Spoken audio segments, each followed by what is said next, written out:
Oras alas 4:08. Uy! Nakapag-break ka na ba? Nakapag-relax ka na ba? Saan ka man nagtatrabaho, mapa-opisina man o work from home o mula mismo sa pwesto, sasabayan namin ang break time mo. Sasabayan namin ng mga balita at komentaryo, mga panayam ng mga taong viral ngayon. DZRH Break Time!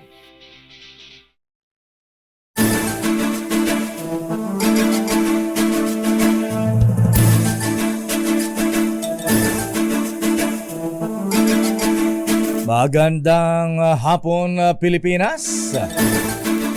Ako po si Deo Macalma. Ako naman, Thea Petro Corpus. At narito ang headlines ng ating mga balita ngayong araw ng Martes at 19 ng buwan ng Setyembre. Pangulong Ferdinand Bongbong Marcos Jr. ipinamigay sa mga mahihirap ang mga nakumpiskang bigas sa Zamboanga City. Wow! Ang the best na ginawa mo ngayon, Mr. President, ha? Ayan, isama na yung mga nakumpiskang bigas sa Bulacan, isunod mo at sa Tondo, Manila. Ipamigay na yan sa mga mahihirap. Moratoryo sa taas presyo ng petrolyo inirekomenda ng Kamara. Hirit pag-aaralan ng oil companies. Pisong dagdag pasay sa mga jeepney inihirit naman sa LTFRB. At hiniling na gawing pa-birthday na lamang ni LTFRB Chairman Guadi sa mga jeepney drivers at operators. Umano'y kulto sa Surigao, dawit sa droga, pang-aabuso sa mga minors, pwersahang kontribusyon. Grabe naman yun. Pati mga ikinakasal bago magpakasal pinapasiping muna sa kanya. Oo nga, kay parang naman. ano to? Ang lupit. Free taste? Ano? Pina-free taste. Free taste. Ang lupit naman niya. Samantala, konsel naman sa Binangonan Rizal, pinagre-resign matapos makasagasa at makapatay na isang senior citizen. Price ceiling sa bigas idinepensa ni Pangulong BBM, presyo hindi na kaya ng mga tao. Amo ng kasambahan na nabulag dahil sa mga pananakit. Ikinulong sa Senado. Abay, sino yan? Mga kandidato sa barangay at SK elections na pinagpapaliwanag sa early campaigning umakyat na sa 1,000. At para sa mga kandidato, ingat din kayo, ha? Ayan, may tinambangan na naman kahapon. Pinatay dun sa may Maguindanao. Samantala, school principal sa Nueva Ecija inambu sa kaninang umaga pero siya ay nakaligtas. Buti naman. Foreign diplomats na bahala sa sinirang coral sa West Philippine Sea. Ulat ng AFP at PCG, itinanggi ng China. At ngayon sa detalye ng ating mga balita. Pinauna ni Pangulong Ferdinand Marcos Jr. ang pamahagi ng mga nakumpiska ma-smuggled na bigas. Ipinamigay sa mga mahihirap na pamilya sa may Zamboanga, Sibugay. Ayon kay DSWD Secretary Rex Gatchalian, nasa 5,000 sako ng jasmine rice. Wow, sarap niyan, jasmine Ay, rice. salamat. Oo. Malagkit-lagkit yan, parang Japanese rice. At mabango, lakay, hindi umiipis. Yan po ang ibinigay kanina at kada recipient ay nakatanggap pa ng tiga 25 kilos ng bigas. Alam mong kasampang ulam yan, Mr. President. Ayun. Sana. Hindi ko ba matapo sardinas na uno bagnet ko ma. Karne norte lakay. Sabi ng Pangulong Marcos, nag-inspection sa Zamboanga para makita rin ang sitwasyon doon at siguro'y natutugunan ang kanilang pangangailangan at hindi lamang dito sa Metro Manila. Narito ang Pangulong Marcos. Tignan po natin na paano na ang magiging mga pangangailangan ng ating mga kababayan para naman ay hindi natin masasabi na ginutom na ang mga Pilipino dahil hindi sapat ang bigas. Nandito po, nakikita po ninyo. Ito yung mga nahuli. Ito po yung mga iba na kakabili lang ng NFA itong season na ito. Kaya makikita ninyo, pupunuin nila itong warehouse. Ayan, RHCB, pakita yung video. Napagalaman ng pang buwan ng May sinalakay ng Bureau of Customs ang bodega ng bigas sa Zamboanga City, pero nitong buwan lamang na ako ng order of for a feature. At pinapurihan din ng Pangulong Marcos ang Bureau of Customs sa ginawa nilang pagsalakay sa bodega ng mga smuggled na bigas. At kasabay nito ay nagbabala rin ang Pangulong Marcos laban sa mga smuggler sa bansa. Samantala, inirekomenda ng Kamara na ihinto ang pagpapatupad ng oil price hike hanggang Disyembre. Kasunod ito ng consultative meeting ng Kamara na dinaluhan ng mga katawan o kinatawan ng oil companies at opisyal ng Department of Energy. Ayon kay Speaker Martin Romualdez, 3 buwan lang ang pakiusap ng Kamara na huwag magpatupad ng increase pero wala pang commitment ang mga kumpanya ng langis. Sakaling masunod ang panukala, bababa ng 10 piso ang kada litro ng produktong petrolyo, pero katumbas ito ng 14 na bilyong pisong mawawala sa kita ng pamahalaan. Magkakaroon ng panibagong pulong sa Kamara kasama ang mga kinatawan ng oil companies at dito inaasahang may maipatutupad ng aksyon. Samantala, malabo daw sang ayunan ni Pangulong Bongbong Marcos ang mungkayang suspindihin muna ang excise tax sa langis. Ito ang sinabi ni Albay Congressman Joey Salceda matapos ang consultative meeting sa Kamara kasama ang makinatawan ng mga oil companies. Ayon kay Salceda, aabot daw sa 58.7 billion ang mawalang kita sa gobyerno kung ipatutupad ang suspension ng excise tax sa langis hanggang Disyembre. Sinabi pa ni Salceda na ang mga may-ari lang ng sasakyan ang may kinabang sa panukala. Aba, mali ka, Congressman Salceda. Aba, makinabang lahat dyan, pati mga magkakalakal, mga ano yan, ha? Di siyempre kung bumaba ang langis, di siyempre hindi magtataas ng presyo ng mga bilihin dahil sa oil price increase. Kaya dapat na unahin ang ayuda sa mga nangailangan ng langis. Ayuda na naman. Narito si Congressman Salceda. Ang the best po talaga yan, unahin mo yung mga nangangailangan at saka yung mga mangingisda. Kasi lalo-lalo mangingisda, 53% na kanilang gastos para pumalaot, talaga langis. Pangalawa, syempre, yung ating pong mga pasahero, yung ating pong mga workers na using public transport basically to go to work. So, importante po yun. So ngayon, dahil nga kailangan po ng batas para po masuspend ng excise at saka ang bata fuel, kahit sabihin natin just good for 3 months, so kumbaga, pantawid lang.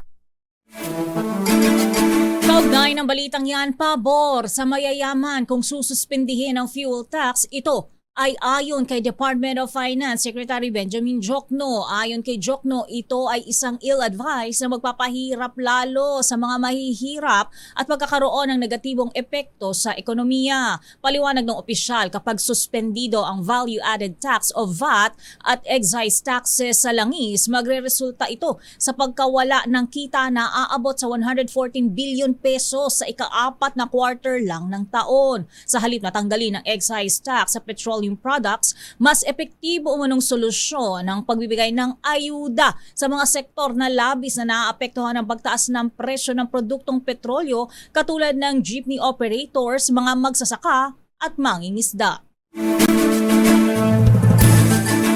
Ikaw pala nagpapasanay ng mga ayuda-ayuda. Baka mami ayaw na magtrabaho, umasa na lang sa ayuda. Kaya tuloy na kainitan ng Malacanang si Secretary Ben Jokno, ha? mukhang hindi sumusunod sa kagustuhan ng presidente. Samantala muling nanawagan ang isang transport group sa LTFRB na aprubahan na ang kanilang kahilingan na pisong provisional fare increase sa gitna ng linggo-linggong oil price increase. Ang kay Lando Marquez, leader ng Liga ng Transportasyon at operator sa Pilipinas o LTAP, kahit ang hirit na lang daw sana nila ay pisong taas pasahe. Sana daw ay maging pa-birthday na sa kanila ni LTFRB Chairman Chopilo Guadis III. Sabi pa ni Marquez, mag-birthday si Guadis sa Biyernes at sana yung pisong hirit ng mga drivers at operators ay maging pa-birthday na sa kanila. Sabi pa ng pinuno ng LTAP, pinadadaan na lang nila sa happy birthday ang panawagang 1 peso provisional fare increase sa mga jeepney dahil hindi rito sumasagot. At isinampa sila nang pumunta sila sa tanggapan ni Chairman Chopilo Guadis. Narito si Calando Marquez. Kaya kami nga nananawagan, Sir Deo, na dahil birthday ng chairman ng LTFRB sa darating na Biyernes, ay sana hinihiling namin na ipa-birthday naman niya sana kahit piso man lang para pandagdag doon sa pambili ng tuyo o pambili ng bigas. Yung piso naming hinihingi na provisional dahil tinatawagan namin siya, hindi naman siya sumasagot, kaya idaan na lang namin sa pagbati sa kanyang happy birthday, baka sakali ay ibigay niya yung piso sa ating mga katsuperan sa buong Pilipinas sa Sardeo. Dumako naman tayo sa usaping kulto. Nauna buong umano ang kulto na Socorro Bayanihan Services sa Sitio Kapihan, Socorro, Surigao del Norte dahil sa droga. Ito ang sinabi ni Edelito Sangco, tagapagsalita ng Task Force Kapihan sa ginagawa nilang investigasyon ukol sa nasabing organisasyon na kalaunay naging kulto. Pagdetalye ni Sangco sa DZRH, business partner umano ng isa sa namumuno sa kulto, ang isang dating huwes ng Siargao na napasama sa narco list ni dating Pangulong Rodrigo Duterte sa kainitan ng drug war. Ayon kay Sangco, patay na ang nasabing huwes noong November 2019 kaya nagdesisyon ang pamunuan ng Socorro Bayanihan Services na gawin itong kulto upang pagtakpan ang kaso ng namatay na business partner. Narito si Sangco. Ay yung Municipal Circuit Trial Court Judge ng Siargao na siyang napasama sa narco-list ni President Rodrigo Duterte. In fact, yung huwis na yun, kasi natanggal siya, he was fatally gunned down last November 1, 2019. Yung huwis na yun. Kaya, itong isang member ng bayanihan, ng business partner ni Huwis, malayo pa, at the start of the drug war pala sa kasagsagan, nagkaroon na siya ng creative din na yung mind niya. Very ingenious. Ginawa niya relihiyon. Ginawa niya ng kulto yung Bayanihan Services, Socorro Bayanihan Services Incorporated. Para magawa niya yung human soul. Grabe naman. At hindi lang mabing ang lupit. Abay mga minor de edad ay inaabuso. At sabi ni Miss Thea, may free taste pa. Oo, lakay. Sa babaeng sa bride bago ikasal. Diba? Bago naman. ma-buffet, may free taste. Alang. May food tasting lakay. Ang lupit, nahuli na ba yung leader niyan? Babalikan po natin lang pang detalye ng ating mga balita. Aba, maganda ito, ha? 20 pesos kada kilong bigas, kaya pang makamit. Ayon kay Pangulong Ferdinand Bongbong Marcos. Wow! Go, go, go, Mr. President, ha? Abay, challenge yan sa'yo, ha? Matutuwa ang sambayanan niyang pagka naging 20 pesos ang kada kilo ng bigas. Samantala, amo naman na nakita ng kasambahay hanggang sa mabulag. Diyos ko, ikinulong sa Senado. School principal sa Nevesia inambus sa kanina umaga. Pero mabuti na lamang at nakaligtas. Ang detalye po ng mga balitang yan sa ating pagbabalik sa ating palatuntunang Break Time. RH Break Time. Oras sa Mr. Lourdes de Vera, ganap na alas 4:23. Christmas card. Pero di bale, andito naman ako, di ba? Mas mahal mo ako kaysa sa Christmas card, di ba? Pero meron pa akong isang regalo sa'yo. Ibubulong ko sa'yo. Do you know that I love you very, very much?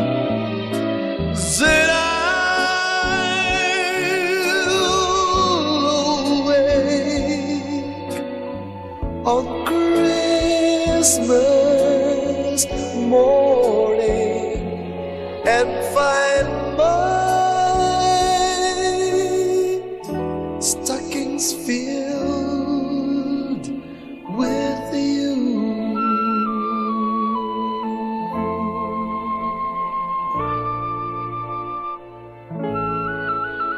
Merry Christmas, Miss Thea. Merry Christmas, Lakay, 97. Ha?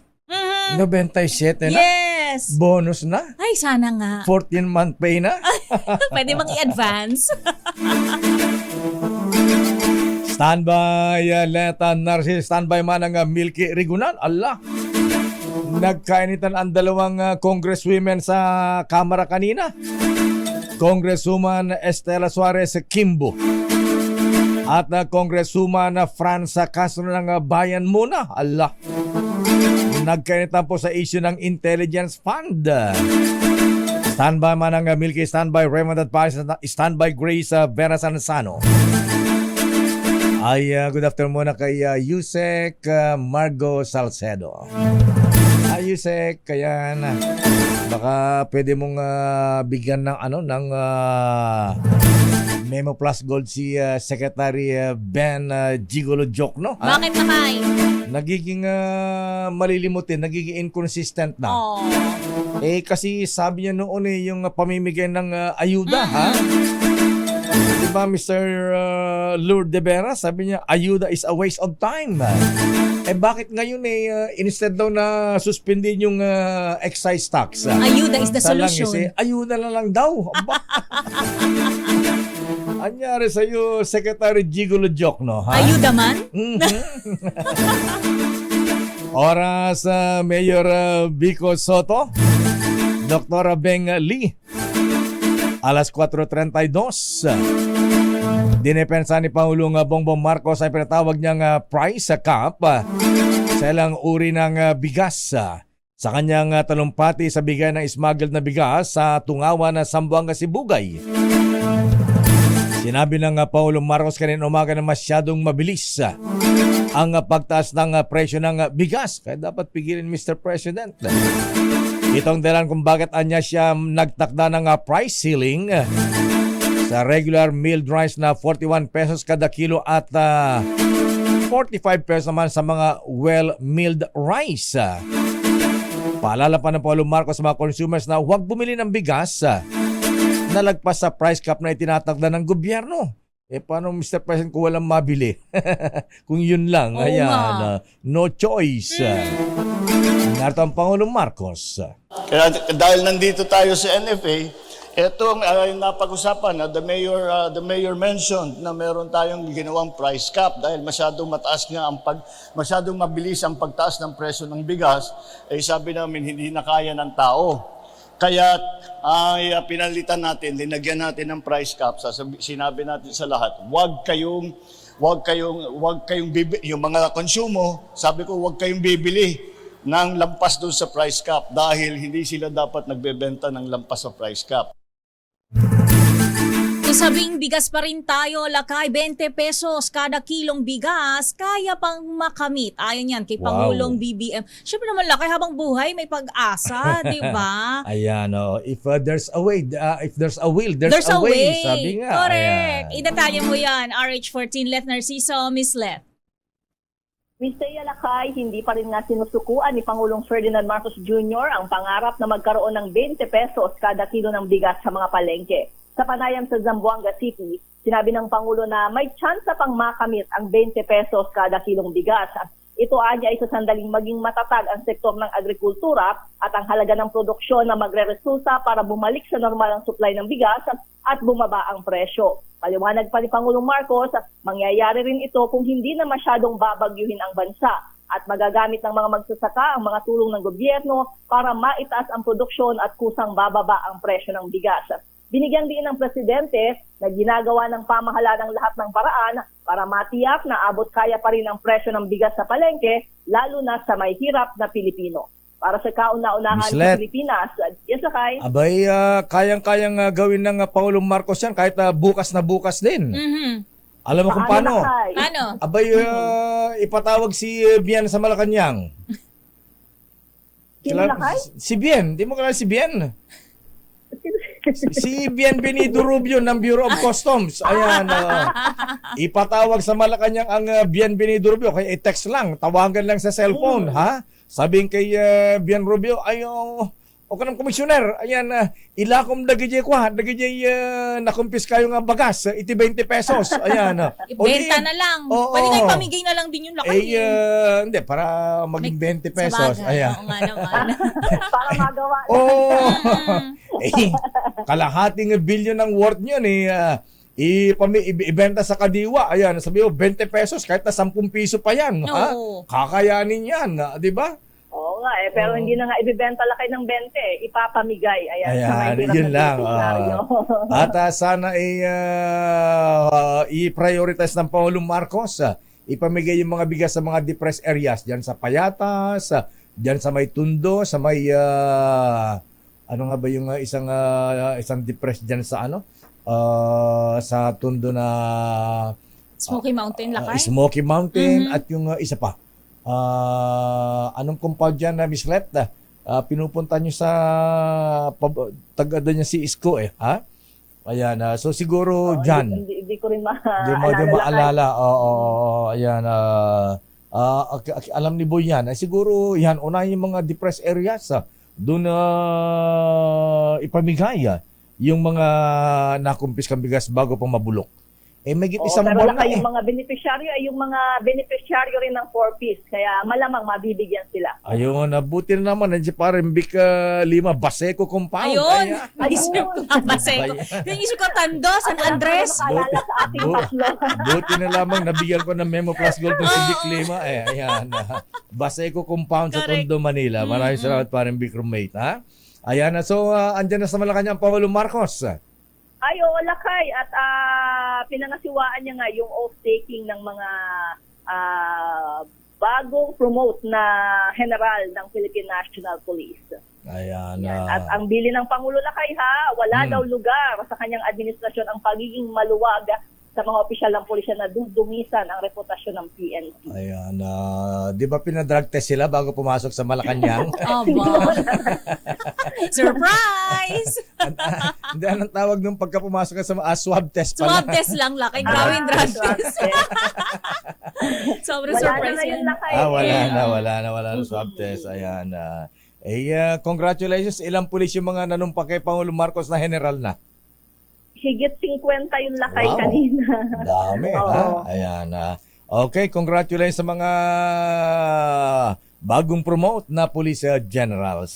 Maraming salamat. Teka muna, Miss Let. So, wala pang balak ang Pangulong Marcos. Yan. Mas nahuli pa yung yung nakumpis kang bigas sa Zamboanga. Pinamigay ka agad. Kailan pa bimigay yung mga nakumpis ka dyan sa may Bulacan? Ay, lakay, yung sa Bulacan yata, may di ba? May mga papeles daw. Isa lang yata may papeles Yung iba. Karamihan dun 4 yung 8 bodega mo, 4, isa lang yung mapapeles. Yung mawalang papeles. Oo, ayan, linawin natin na yung pinamigay kanina Lakay kasi nga nagugulat tayo na bakit ganun kabilis, last week lang nakumpiska. Ito pala ay noong Mayo pa, pero nakuha yung order of forfeiture ngayong buwan, kaya naipamigay na yan ngayon. Kasi pala medyo matagal din. may batas pala, Miss Let, na 15 days. Okay. Binibigyan yung mga may-ari ng 15 days na under the law na ipaliwanag kung legal o hindi yung mga bigas. Pag hindi, Pagka wala na ipakitang papeles, after 15 days, ayan, pwede nang kumpiskahin. pero inabot ng 4 months Lakay kasi May pa daw, sabi ni Miss Left itong sa Zamboanga. Ni June, July, August. Oo, kasi may mga proseso Lakay. Di ba inaano din yan, may ginagawa silang sanitary, ano ba tawag doon? Kunyari lang yun. Kunwari lang daw. Kunyari lang. Nilinis lang Lakay, ikaw naman. Pero Lakay, di ba, narinig natin premium rice, siguro hindi na Oo kailangan Jasmine rice nga eh. Ayan. Walang amag-amag to, no? Walang bukbuk. Magkano ang jasmine rice sa palengke ngayon? 55 ba, Miss Left? Tama ba? Jasmine Oo, rice. nasa ganyan. Nasa, yung iba yata, 60 pa yata. 60 pa. Yan. Mas maputi, mas makinis, mas mahal. Ayan. At saka buo, hindi durog-durog. Yes. Maraming salamat, Miss Let. Balik sa inyo Lakay at Miss Thea. Mula sa Malacanang, dumaka naman tayo sa Kamara de Representantes. Nako. Ito na. Paano nagkasagutan ito manang Milky? Buti walang sabunutan. Hindi naman siguro abot ng ganyan. Congresswoman Estela Suarez Kimbo at Congresswoman Franza Castro nagkainitan sa plenary o deliberation sa paggamit ng confidential at intelligence funds. O nga, dati-dati ang may intelligence fund lang, kung naalala natin, Miss Thea, Manang Milky, ang AFP, ISAF, NBI, PNP, CIDG. Bakit ngayon kung sino-sino na lang may intelligence fund na? Aris number 12, Manang Milky, rin ko nalapis kami, Milky. Lakay at Thea, nagkainitan sina Marikina City Representative Stella Kimbo at ACT Teachers Party List Representative Franz Castro nang maungkat sa plenary deliberations ng 2024 General Appropriations Bill ang issue sa paggamit ng confidential at intelligence funds.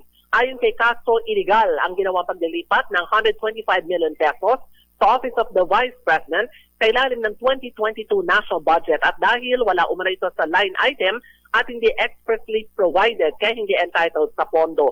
Ang depensa naman ni Kimbo na tumatay yung sponsor, merong congressional approval ang contingent fund na itinuturing ding special purpose fund kung saan papayagan ang mga urgent at mga bagong proyekto, aktibidad at programa. Sabi ni Kimbo, nasa 2022 General Appropriations Act, may line item ang OVP lalo na to good governance at social services project habang confidential expenses ay nakapaloob naman sa tinatawag na object expenditure. Pakinggan natin sina Congresswomen Stella Kimbo at Franz Castro.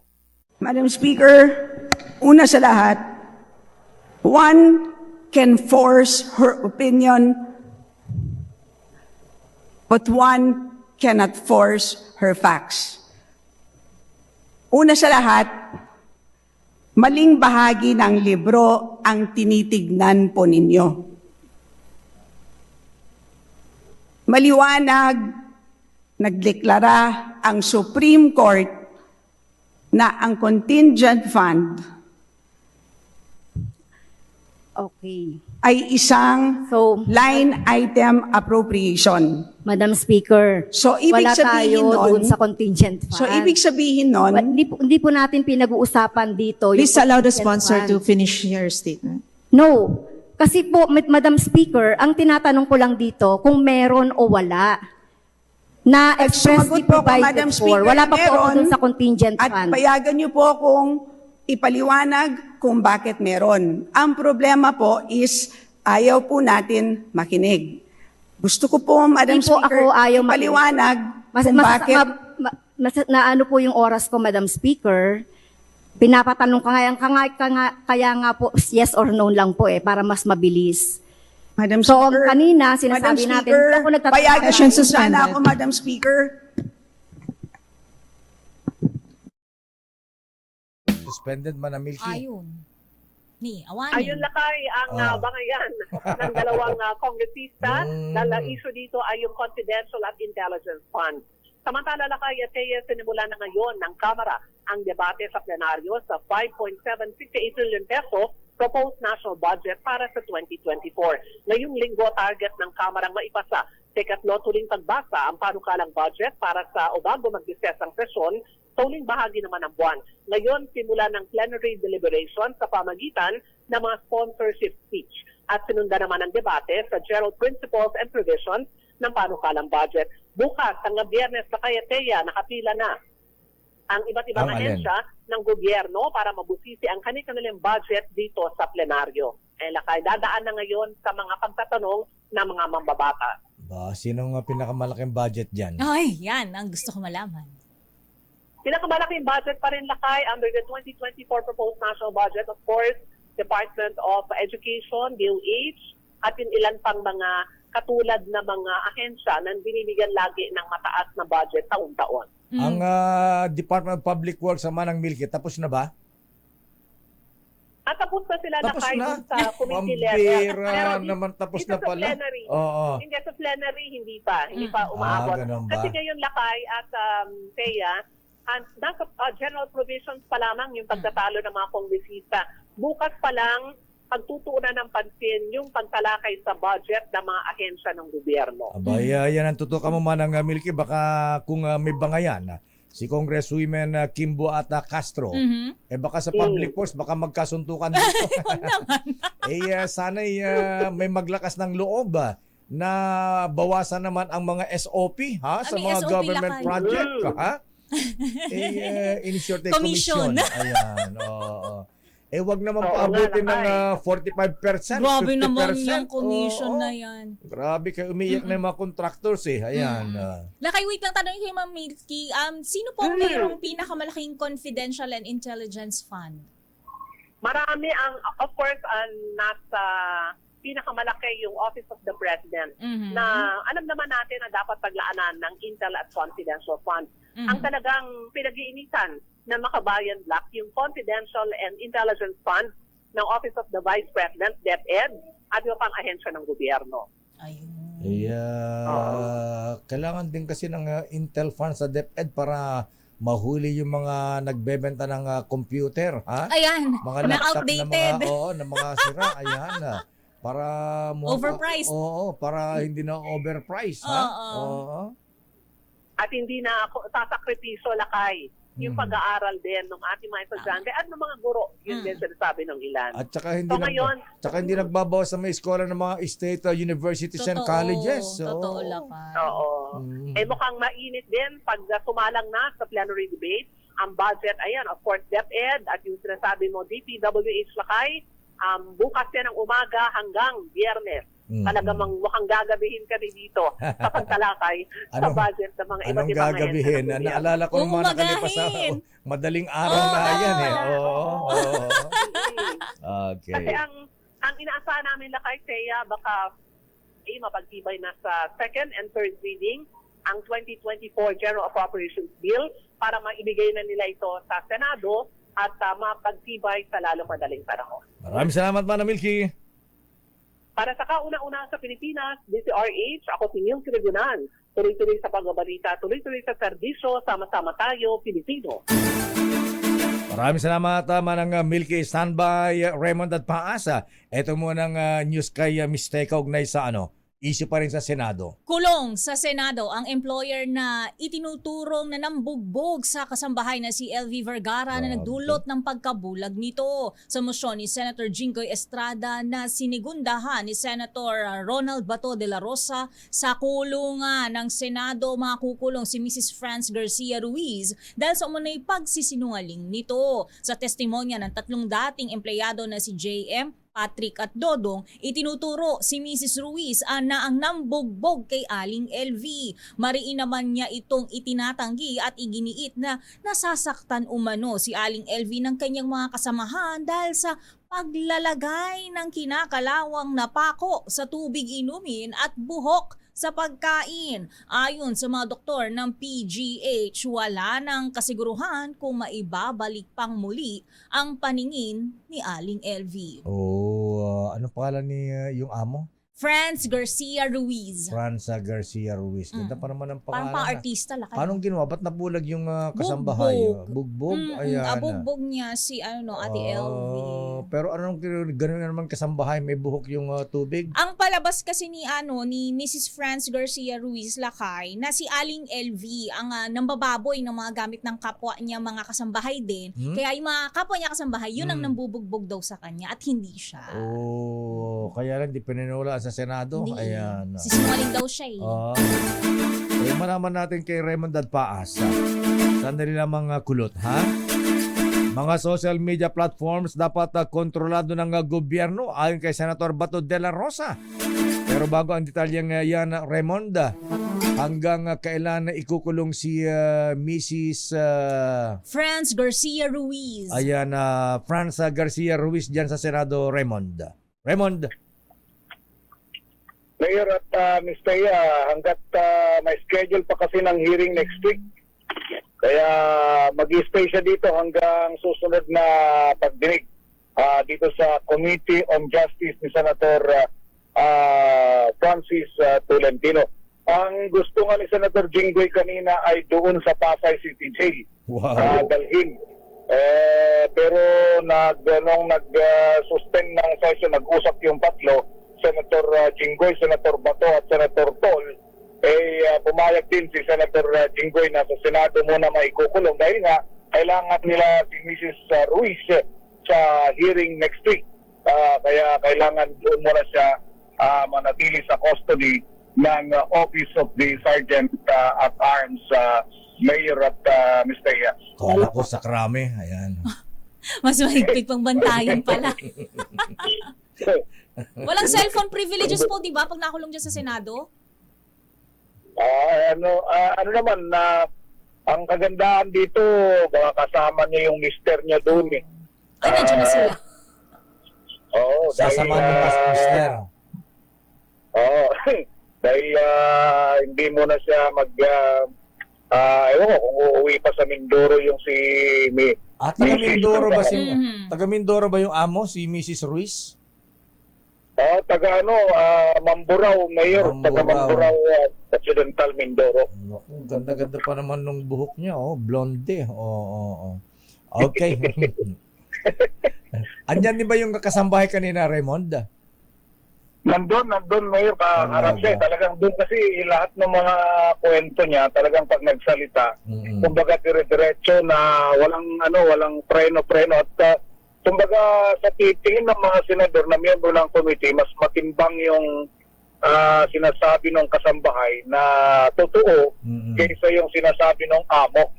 Parang mas mataas ang integridad ng kasambahay kaysa yung amo. Kaya nangyari yung contempt sa kanya, Mayor at Bisaya. Ayan, di ko lang maisip, paano nabulag? Tinusok-tusok ba yung mata? Pinalo ba yung ulo? Ba't nabulag? Hindi, kapag nasuntukin daw niya, ganun-ganun na lang. Kasi nabasag yung, anong tawag, yung buto dito sa ilong, basag yun eh. Allah. Basag yung nose bridge. Nose bridge. Tapos yung may tama doon sa bungo niya sa kaliwa yata or kanan yun, may tama, sabi ng mga doktor. Anong pinalo? Parang tumadingi yung mukha. Kasi kapag maliban sa suntok, pinuuntog daw siya sa pader. Diyos ko. Kaya tapos minamartilyo yung katawan. Kaya nagsama-sama na. Kaya umabot sa ganun na kumbaga naapektuhan yung mga ugat sa ulo, sa mata. At ganun din sa mata. Diyos ko. Bigat ng kamay lakay, no? Sana kinurot na lang sa singit. Oo nga, di ba? O kaya face the wall. Face the wall. Okay, so anong issue sa social media platforms, Raymond? Mayor at Ms. Taya, panahon na daw upang ilagay naman sa kontrol ng gobyerno ang mga social media platforms. Ito ang mungkay ni Senador Ronald Bato de la Rosa bilang bahagi ng pagtatanong sa mga opisyal ng Department of Information and Communications Technology o DICT na kumarap sa budget deliberation. Nais ni De La Rosa na matiyak mula sa mga opisyal ng DICT kung kaya nilang i-block ang isang social media platform na hindi sumusunod sa regulasyon ng gobyerno. Ibinigay na halimbawa sa China na bawal ang Facebook. Sagot ni Undersecretary Jeffrey Ian B. ng DICT, technically ay kaya nilang i-block ang alinmang social media platform sa Pilipinas. Ang kailangan lang ay batas. Naobserbahan umano ni De La Rosa ang hindi pantay na community standard na ipinatutupad ng Facebook dahil may ilang grupo na nagsusulong ng nation building, ngunit bigla naman natin-take down ang kanilang Facebook page.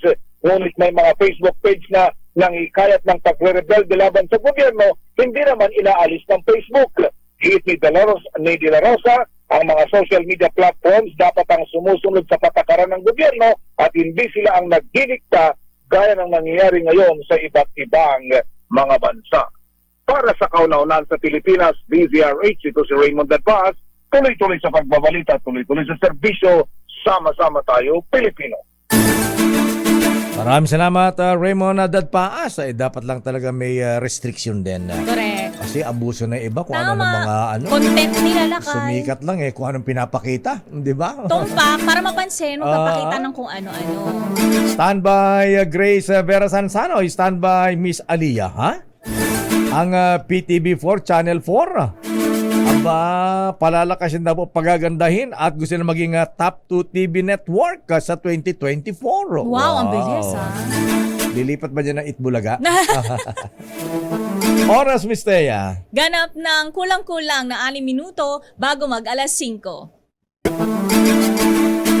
Alamin natin report mula kay Grace Vera Sansano, pero bago ang karagdagang 2 pisong buying price ng palay. Grace, ano ang latest dun sa principal na inambus kaninang umaga? May pagkakilala na ba sa mga suspect at ano ang sitwasyon ni principal? Arrest number 25, Gracia Vera Sansano, please come in. Gracia. Nakailigtas na sa critical na kondisyon ang principal na si Reden Dakis. Ito ang ipinahayag ng Chief of Police ng Bayan ng Jaén na si Major Herbert Okumen. At kanina nga ay tuloy-tuloy ang pangangalap ng mga ebidensya, gayon din ang testigo. Isa sa mga sinusundan ngayon ay ang pangangalap ng mga CCTV camera sa bahagi na posibleng dinaanan nitong mga suspect na riding in tandem. Ang principal na si Reden Dakis ay pinagbabaril nga kanino bago mag alas 8 ng umaga habang papasok ito sa paaralan dito nga sa South Santo Tomas North Elementary School. Ito ay nagtamo batay sa initial nga na report ng pulis ng Jaén ay halos nasa 7 yung sinasabing tama ng bala. At nagawa pa nitong lumabas sa kanyang... Pito ang tama sa katawan. Pero hindi yata fatal. Saan ang tama niya? Kasi yung video mo kanina umaga na kumikilos pa siya, nakaupo pa siya Tama ka. Sa katawan mismo yung bahagi, hindi na ibinatalye ng Chief of Police, pero sa katawan. At nagawa pa nga niyan lumabas doon sa kanyang Fortuner at halos 3 dipa yung kanyang nilakad papunta mismo doon sa harapan ng kanilang paaralan, yung malapit sa may flagpole. So malapit na sa school nila. Mula sa kotse niya. Naglakad pa siya. Yung kanyang nilakad at kapusapo niya yung kanyang dibdib, yung kanyang tiyan at halos gumagapang siya na patungo nga doon sa harapan ng eskwelahan at humingi ng tulong. At yung mga teacher na noon ay nakarinig ng putok, ay mabilis nga pinaalalahanan yung mga estudyante na keep safe. At isa sa mga teacher ay nagpupunta kaagad at nakita niya yung kotse ng kanilang principal. Doon siya lumabas sa tinulungan. Nagulat siya na sinabi pa nga nitong principal na si Reden Dakis na tulungan siya. Kaya agad ay dinala sa pagamutan ang biktima. So kanina halos maghapon tayong nagbantay doon ay yun ang kinumpirma ng Chief of Police na si Ocumen, Major Ocumen, naligtas na ito sa critical na kondisyon. May mga death threat ba si So, Principal Grace bago inambos kanina umaga? So far, wala namang... Alam mo, tinanong ko kasi kung may death threat silang naririnig dito sa principal, doon sa mga teacher din dito. Ay, wala naman daw. Wala raw binabanggit at walang sinasabi.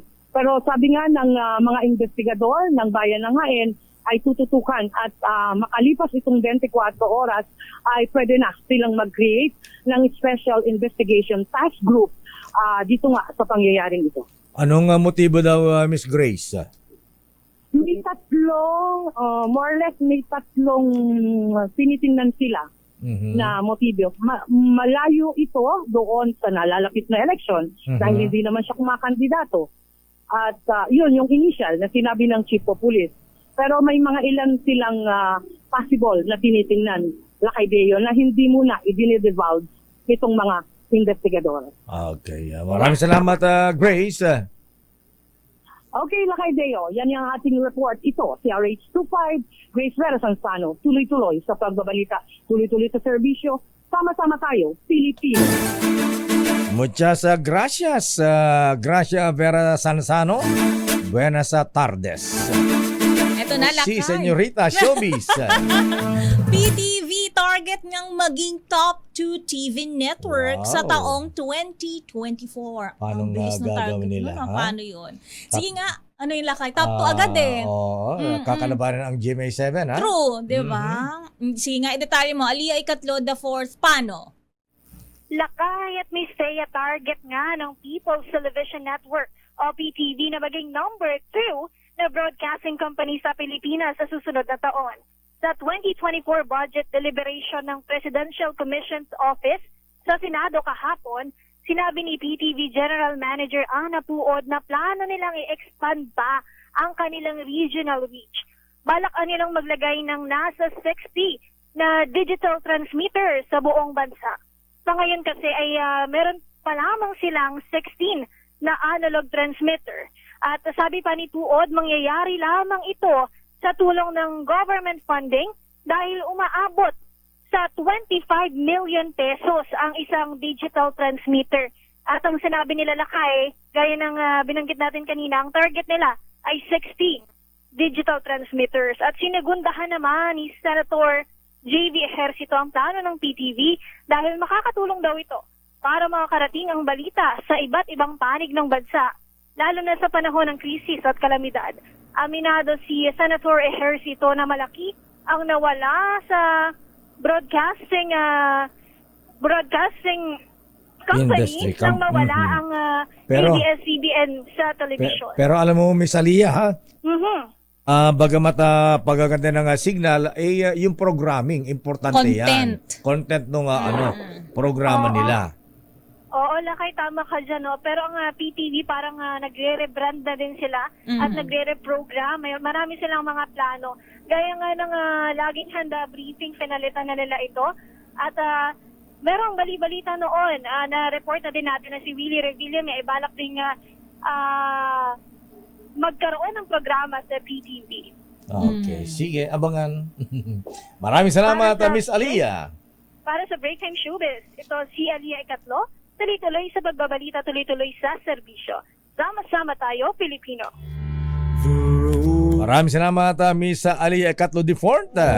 Pero bakit na magpaalam, batiin lang natin na happy birthday si Ayan Noble Bong General Faji Fajardo. Noble Sir, ha?